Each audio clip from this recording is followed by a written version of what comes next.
High achieving women are quietly in their cars, in their therapist's office, in their group chats at 10 p.m., starting to ask a question that their entire conditioning never trained them to ask, which is this what I actually want?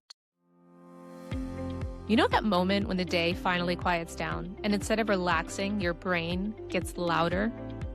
The questions start showing up. Why am I so tired? Why does my anxiety feel different than it used to? Why does my life look fine but feel off? You don't have time to think about it during the day, so it waits for you at night. This is What the Shift, the podcast for those 2 a.m. thoughts you keep trying to ignore. The ones about exhaustion, people pleasing, overfunctioning, boundaries, changing bodies, shifting identities, and the quiet realization that nothing is wrong. It just can't keep going the same way. I'm Gia Lacqua, and if it's been keeping you up at 2 a.m., it's trying to tell you something. Welcome to What the Shift. If you've been having that 2 a.m. moment where you realize something is shifting, you're in the right place. Welcome back to What the Shift. I'm your host, Gia Lacqua. Something is happening right now with women that I don't think has a name yet. So today I want to give it one. High achieving women are quietly in their cars, in their therapist's office, in their group chats at 10 p.m., starting to ask a question that their entire conditioning never trained them to ask, which is this what I actually want? Not, is it impressive? Not, is it responsible? Not, is this what I should be doing? Not, does this look good from the outside? But do I actually want this? And that question is spreading like a low grade fever, quite honestly, throughout boardrooms, carpool lines, and corner offices. And the women asking it aren't falling apart, they're waking up. And I'm calling it the Great Reclamation. And today we're going to talk about where it started, why it's happening, and what comes next. So let's start at the beginning. Let's go back. If you are a woman in your late 30s, 40s, early 50s, so Gen X, uh, maybe millennial, right now, think about what you were told growing up. And I mean this culturally, right? From your family, your parents, your teachers, coaches, guidance counselors, media, magazines, movies, all of it. The message was you can do anything, which honestly was beautiful, revolutionary. That generation of women got a message that no generation before them had ever received. And that was the ceiling was cracking. The doors were opening and we showed up ready. But here's the problem. You can do anything very quietly and very gradually became you have to do everything. And nobody flagged that transition. There was no memo. No one said, hey, heads up, there's a clause in the fine print here. And the permission to have it all became the pressure to do it all simultaneously, seamlessly, perfectly, without ever complaining about it, and while looking good. So we just did it. We got married. We excelled in our career. We managed a household with kids. We planned birthday parties. I mean, you can probably tell me which of your kids' friends have a nut allergy, right?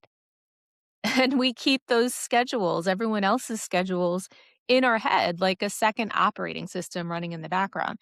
And then we smile when people look at us and say, I don't know how you do it.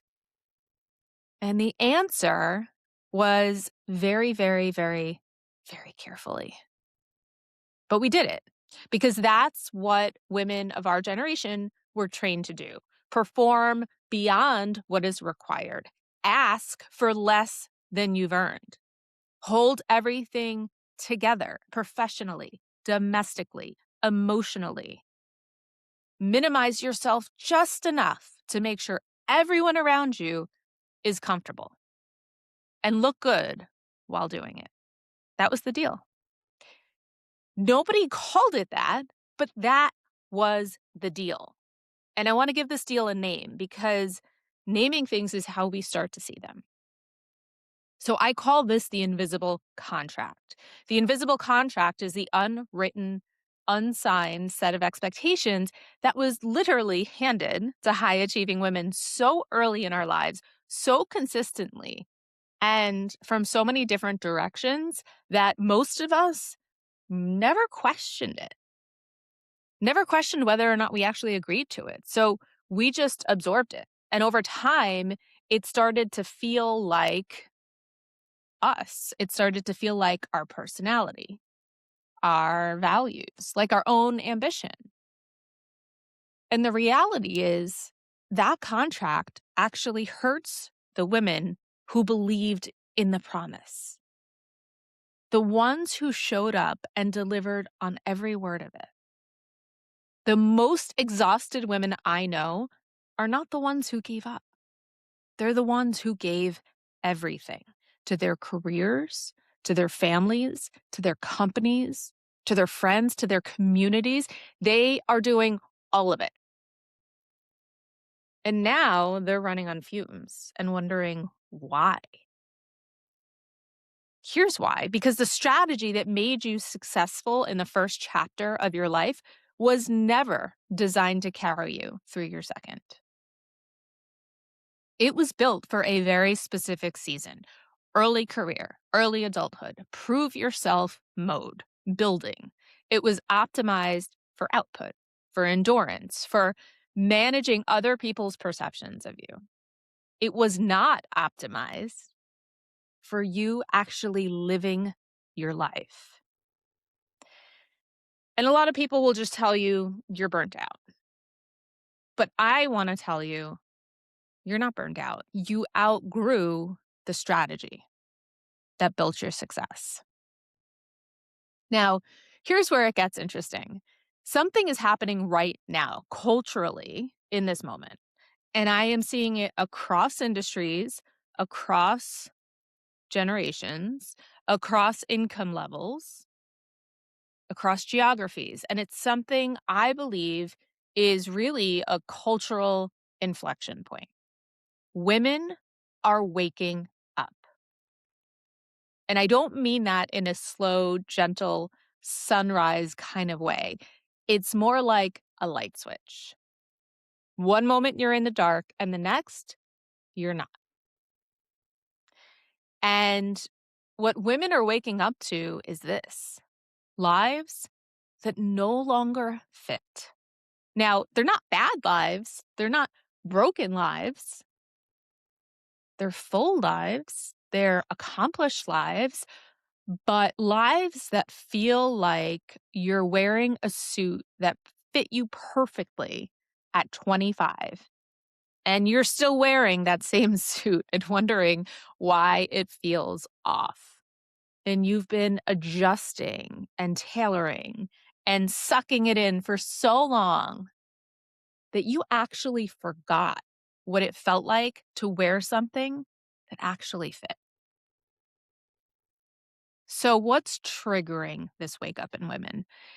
Listen, I think it's different for everyone, but the patterns are very consistent. So, it's the promotion that came with the title and the salary, but somehow left you unfulfilled and still feeling hollow. It's your kid going off to college and realizing, oh, I genuinely have been waiting for this moment of freedom. And now I have no idea what to do with it. And I don't even know who I am. It's the health scare. It's the divorce. It's the layoff. It's the moment you're doing something maybe completely ordinary, like grocery shopping or sitting in traffic or at an incredibly boring work meeting, and something clicks and you think, this is not it. That original strategy, the work hard, don't complain, do everything, please everyone, be excellent across all domains. It made sense once. It served a purpose. But you are not the same woman. You've grown, you've evolved, you've changed, you've learned. And here's the thing, the strategy hasn't kept up. That is the gap. That is where the dissonance lives. So, what are women actually doing about it? Because here's what the Great Reclamation is not. This is not about burning our bras. This is not about burning everything down. It's not rage quitting your job and buying a farm in Nebraska. It's women deciding, opening their eyes and deciding, sometimes for the first time in their lives, to build something intentional instead of just executing reflexively.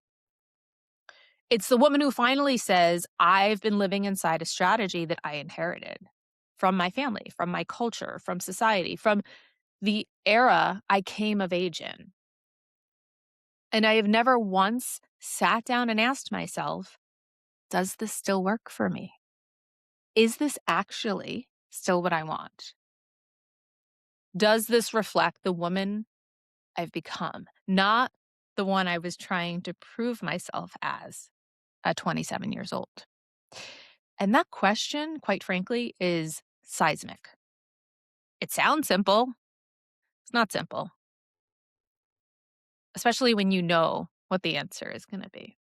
Because when you start pulling on that thread, you realize how much of what you call your life was actually a set of decisions that you made on autopilot based on who you thought you had to be, what you thought you were supposed to want, what you thought would make everyone else approve of you. And some of it, sure, you actually did choose. Genuinely. You look at it and go, yeah, that's part of me. That's what I want. And I'm keeping that.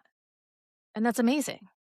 But some of it, you're going to look at and say, I need to let this go.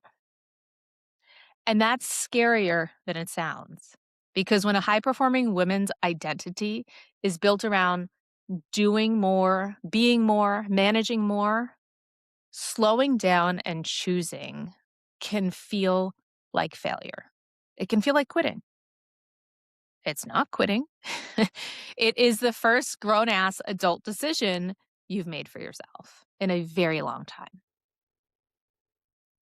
So if you're listening right now and something clicked, even just something small, I want you to sit with that.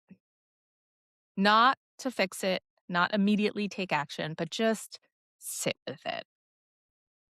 Because so many of us are really good at solving problems, and that tends to be our instinct, is to want to solve.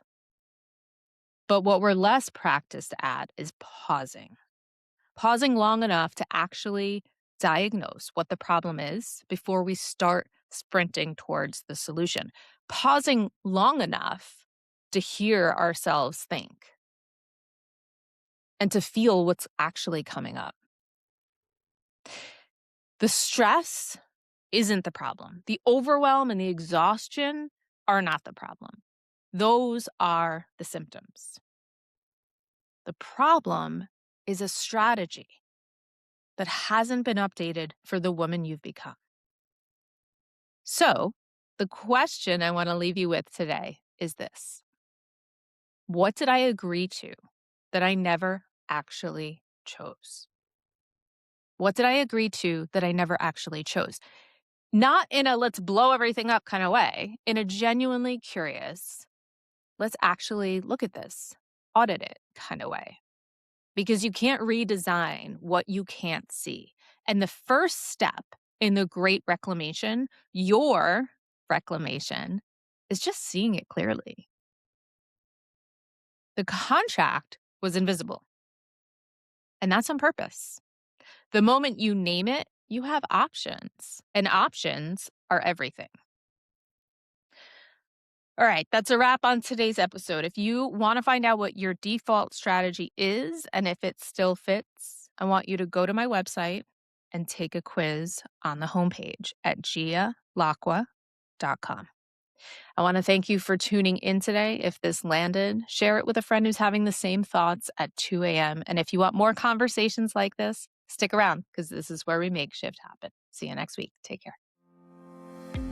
All right, shifters, before you jump back into your day or back into your thoughts, if something from this conversation stuck with you, that's not random. A shift doesn't happen because you push harder. It happens when you stop ignoring the thing that keeps coming back.